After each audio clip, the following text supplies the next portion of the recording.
Келесі 19 аятқа қараймыз. Әлем тара анналлаха халақас самавати вал арда бил хаққ ин яша юзхибкум ва яти би халқин жадид. Керемет аят. Аяттың тікелей аудармасы былай: Аллах тағала сондай көктер мен жерді ақиқатпен жаратқанына зер салмайсың ба деп тұрды.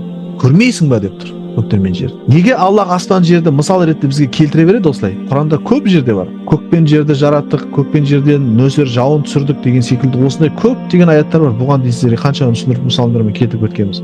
Бұл Уақия сүресінде де айттық бұл нәрсені. Көп мысалдар бар. Неге Аллах аспан мен жерді мысал ретінде келтіре берді? Ойланып көрдіңіз бе осыған бір сәт? Өйткені сенің бүкіл өмірің осы жермен және аспанмен байланысты да, әрбір адамның өмірі аспан мен жермен тығыз байланысты да сенің. Онсыз өмір жоқ сен үшін. Сондықтан адам үшін жерден асқан, аспаннан асқан ғибрат жоқ жаратылысында. Онымен аспан мен жермен күнде байланыста боласың сен. Сондықтан осымен байланысты болғаннан кейін осы нәрселерден ғибрат ал деп тұр Аллах тағала. Онсыз сен үшін өмір жоқ. Сол үшін ескертіп тұр Аллах тағала. Қайта Құранда бірнеше рет айтады. Бұл нәрсенің ар жағында үлкен нәрсе жатыр деген сөз. Аспандағы бір ғана күнге қараңыз, пайдасы қандай, бір адам күнді жарата алмайды Аллах жаратқандай. Күн мен түннің ауысуын қараңыз. Сол бір күн ол сізге сәулесін ғана шашып, жылуын ғана беріп тұрмайды. Ол күн мен түнді ауыстырып отырады. Күн мен түннің ауысуы нені білдіреді білесіз ба? Адамның өміріне баланс алып келеді. Күндіз тіршілік істей ма, түнде тынығып демалады. Ол тек қана саған алып келмейді бұл балансты.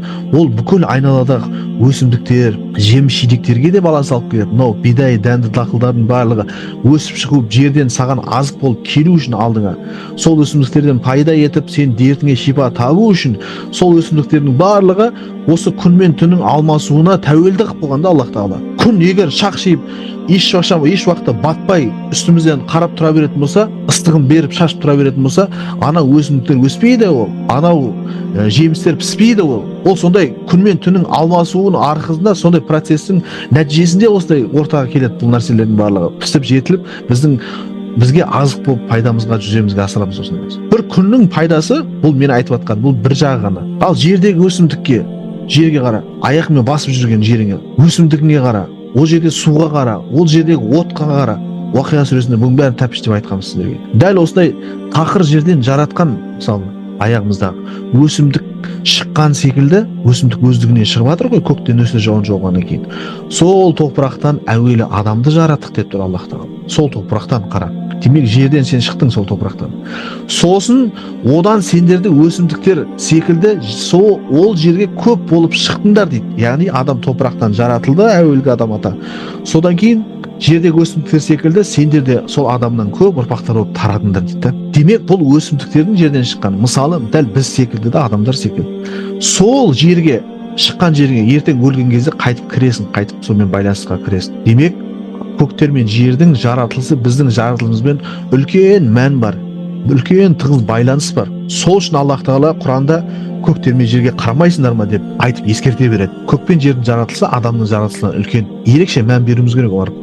Өйткені Аллах тағала Ғафир сүресінде айтады: «Ла халқус самавати вал ард акбару мин халқин нас» дейді. Көктер мен жердің жаратылысы адамның жаратылысынан үлкен дейді. Түсіндіңіз бе? Бірақ Аллах тағала сол сенің кішкентай жаратылысыңа сол үлкен көк пен жердің жаратылысын бағындырып қойғанда, сенің игілігің үшін беріп қойғанда, көктен жауын жаудырып қойған, жерден өсімдік шығарып қойған, барлығы сен үшін да. Адам ол өледі, тағы бір адам орнына келеді, сен өлесің ертең, сенің орнына тағы біреу келеді. Солай адамның өлімі тіршілігі алмасып отырады, бірін орнын бірі толтырып отырады.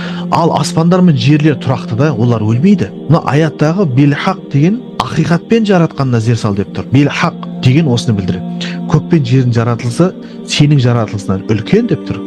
Сонымен қатар ол көк пен жер тұрақты деп тұр. Ал сен тұрақсызсың деп тұр да. Сен өлесің, кетесің. Сенің орнын алмастыратын адамдар бар. Ал көк пен жердің жаратылысын ешкім алмастыра алмайды. Ол тұрақты, және де ол көк пен жерді мен сияқты, Аллах тағала сияқты ешкім жарата алмайды деп тұрды.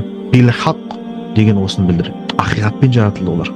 Осы ақиқаттан сен ғибрат ал, ақиқат ал, көзіңді аш деп тұрды Аллах тағала. Бұлар нәрселер бекерден бекер ескертіп тұрған жоқ. Адам өзгеріп отырады. Аспан мен жер, көктер еш өзгермейді. Тұрақты жаратылысқа зер сал деп тұрды Аллах тағала.